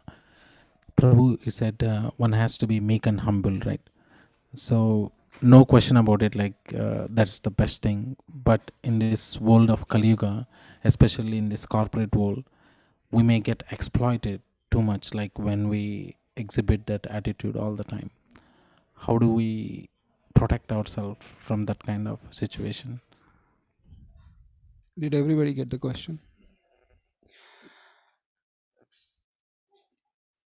So we all know Narada Muni.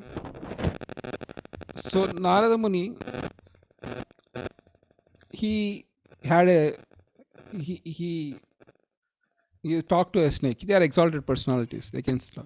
He talked to a snake, and that snake, became a disciple of Narada. And Narada said, you should give up your, scary habit of being a snake, and you should treat everybody gently. And that snake was very humble and meek, and not being of envious nature and not trying to cause terror to others. But as the snake slithered through the village, the boys and the village people, they saw there was a snake, and they were throwing sticks at it, and they were beating it, they were throwing rocks at it, and the snake was harassed. The snake was really, really harassed, and it was suffering badly. It went to its spiritual master and said that, you asked me to be meek and humble, but this is what is happening. Well, Narada Muni said, I asked you to be meek and humble, but that doesn't mean you shouldn't show your fierce nature to protect yourself.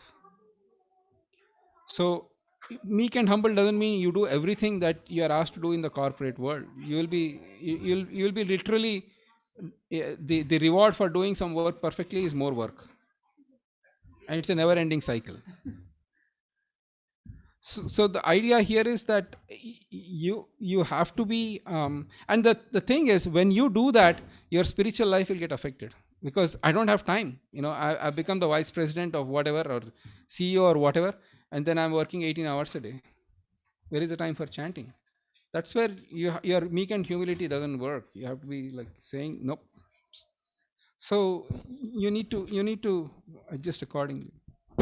Thank you so much, Prabhu. So I got the point. So one has to be meek and humble internally, but externally you may have to do what you have to do to protect the situation. Protect, and also to kind of, because the thing is, you have to be meek and humble in front of devotees and God and Guru. Absolutely. Vaishnavas you have to be.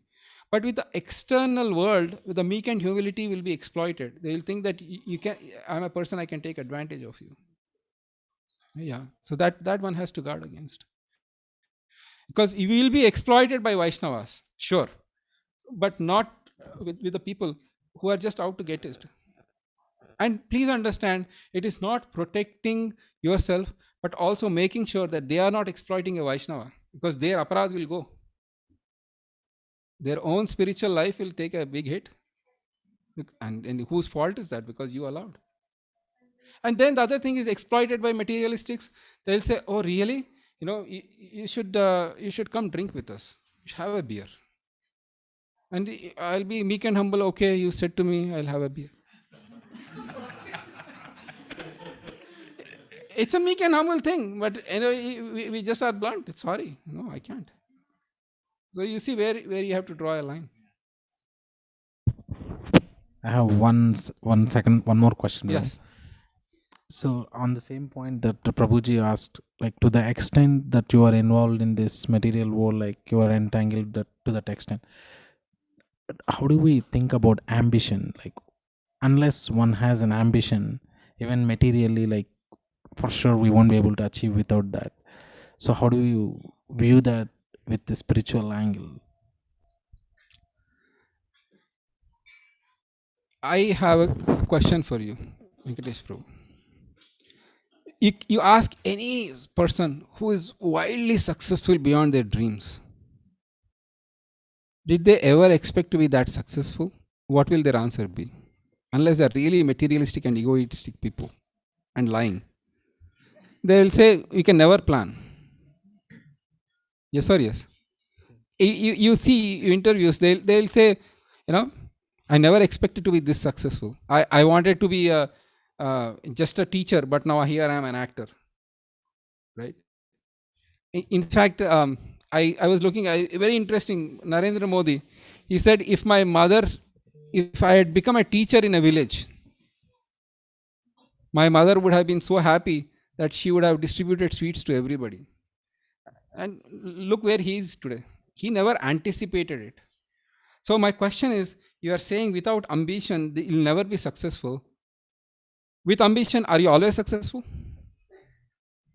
There is no guarantee, but without that, the probability will be very low. No. Actually, I'll imagine your own life. 20 years ago, did you think where you are today, you will be there? You are there at the right place, at right things happen, things fall in place, and you are here today. No. You might have had ambition, but exactly your ambition has been fulfilled? Every ambition of yours? Kind of. Then you are satisfied. You don't need anything else in life. No more ambitions. The problem is the ambitions keep changing. Exactly my point. Who is fulfilling the changing ambitions? You, on your own effort? If it's your own effort, then as you said, there is no guarantee. But who guaranteed you what you are today? Think about it. You don't have to answer. Krishna.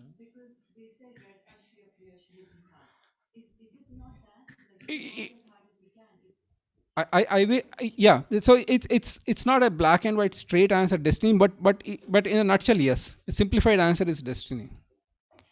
Whether you like it or not, you get what you deserve, and you will not get more than that.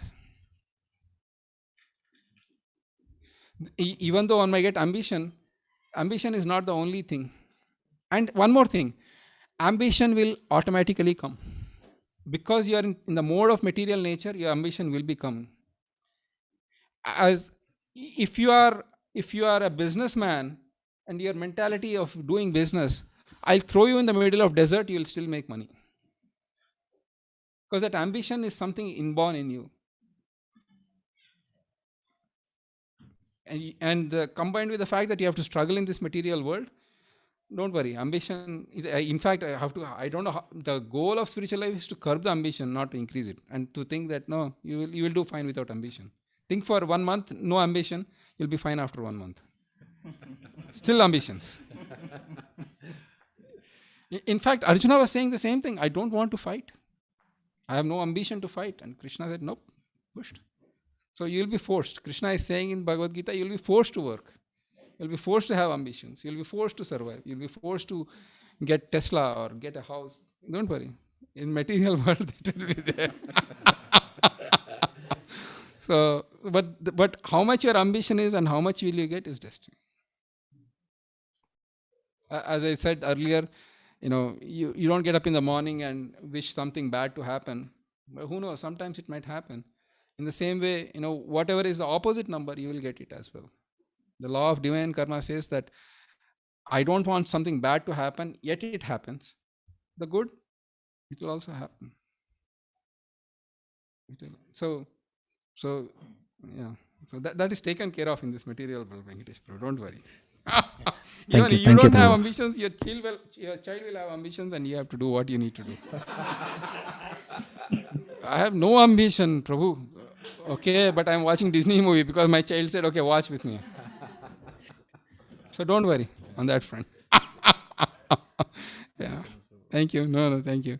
Anybody online having questions? Anil, Sita Venu. Is it mute, unmute? I have no idea, Achita Kumar. Prabhuji, wonderful analogy on that. Businessman can sell anything in the desert. Yeah. He's still a businessman. I was recollecting one thing. Even though he is in the desert, he can sell sand. Yeah. Exactly. The person who doesn't want sand. He doesn't want sand also. Yeah. Yeah.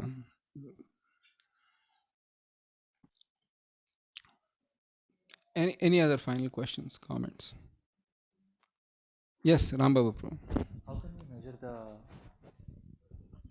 How can we measure our progress in the Namabhasa stage, Prabhuji?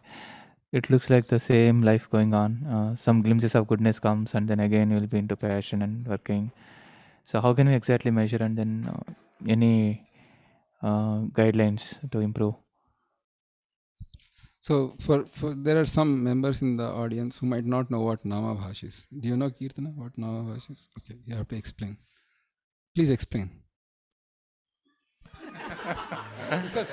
because they won't know what it is. Yeah. See, she doesn't know, so you have to at least tell a little bit. Yeah. So when one is in a pure consciousness, when he chants, right, he directly experiences Krishna's presence. So that is pure chanting. So before that pure chanting comes, it's like sunlight in the morning time. You can see the glimpse of the sunlight. So similarly, when you start practicing devotional service, when you chant, you experience some sort of reciprocation or some sort of happiness in the spiritual life, and then you don't commit explicit offenses towards the holy name, not being inattentive, and there are offenses towards the holy name. So that is the Namabhasa stage.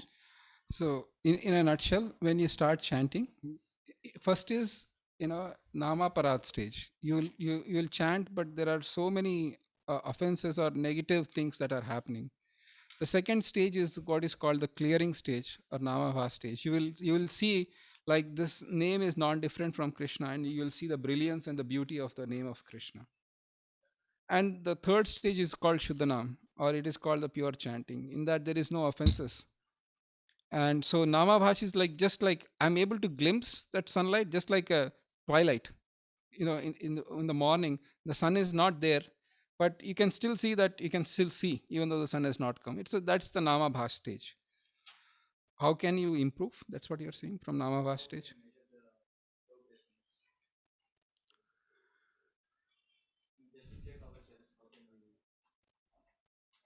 So Namabhasa is mainly in Anartha Nivritti state, right? So again, I'll come to the details. You'll like, you guys are getting too many terms. I'll come to that stage. I know.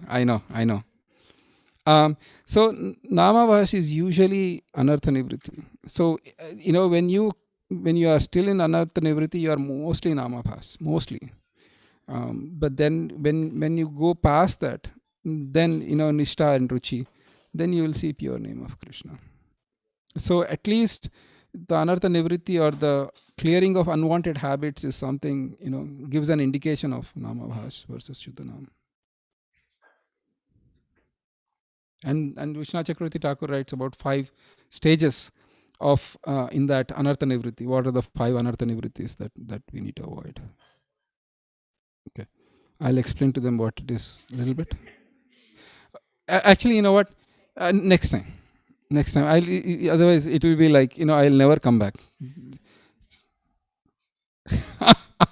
We'll take it offline, not during Prasadam, but offline. Other questions, comments?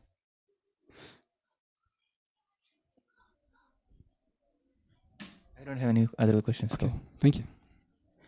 Shall we stop here? We'll have like just a 2-minute kirtan and then we can.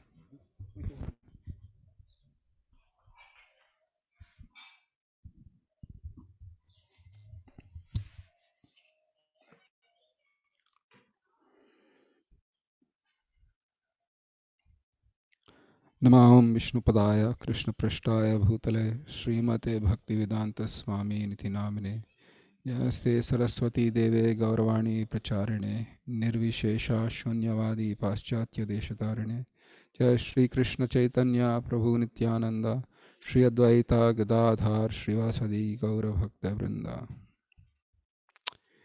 Hare Krishna, Hare Krishna, Krishna Krishna, Hare Hare, Hare Rama, Hare Rama, Rama Rama, Hare Hare.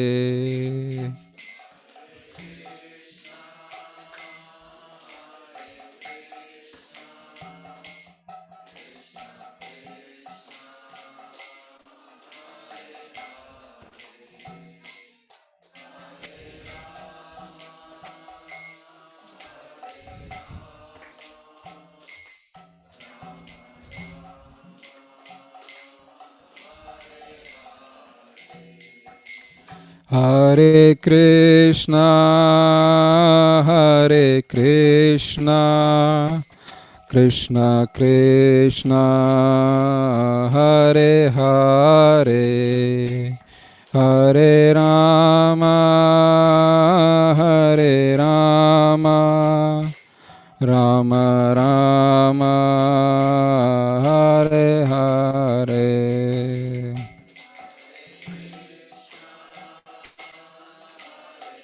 Louder, please.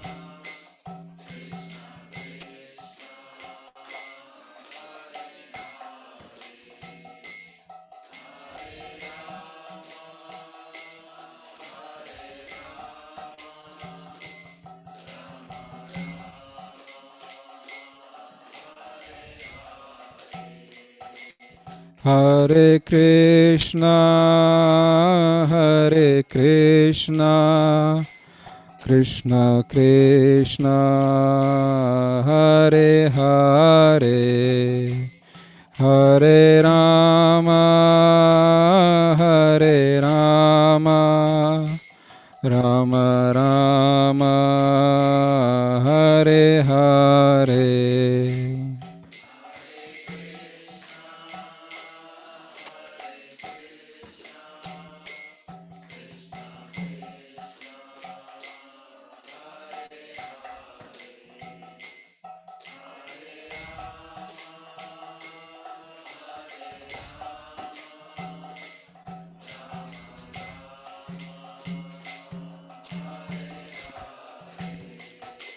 Hare Krishna, Hare Krishna, Krishna Krishna, Hare Hare, Hare Rama, Hare Rama, Rama Rama, Hare Hare.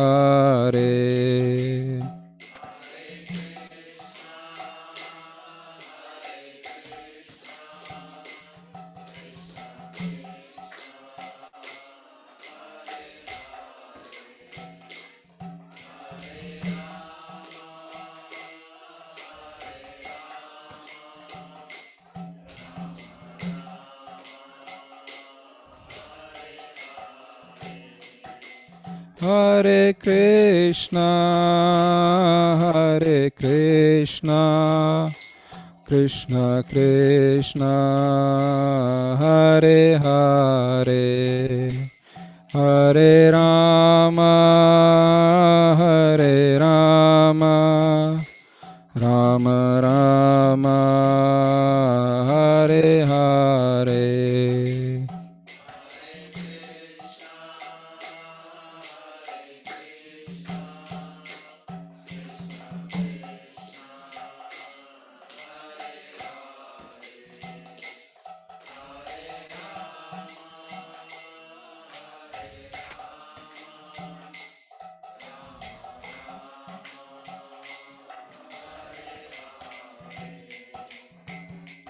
Hare Krishna, Krishna Krishna, Hare Hare, Hare Ram, Ram Ram, Hare Hare.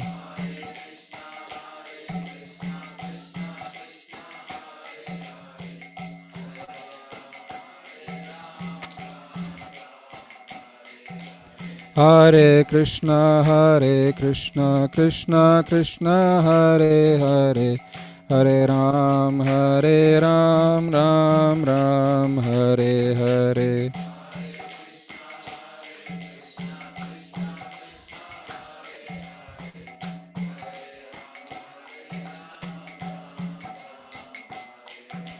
Hare Krishna Krishna Krishna Hare Hare, Hare Ram Ram Ram Hare Hare.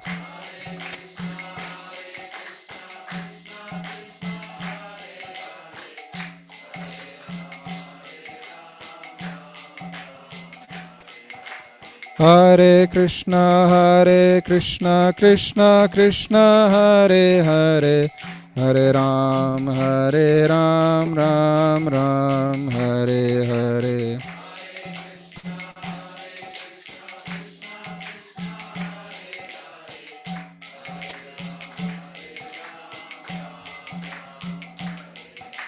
Hare Krishna Krishna Krishna Hare Hare, Hare Rama Rama Rama Hare Hare.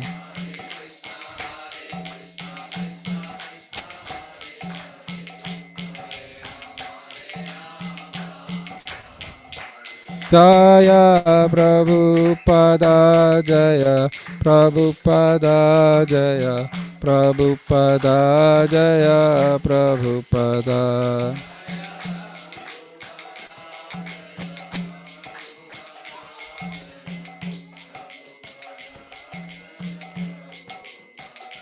Jaya Gurudeva Jaya Gurudeva Gurudeva Jaya Gurudeva.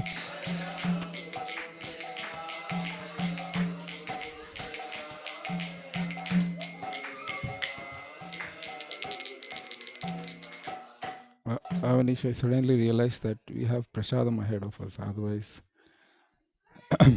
I didn't even wear protective gear today, and I'm not on Zoom call.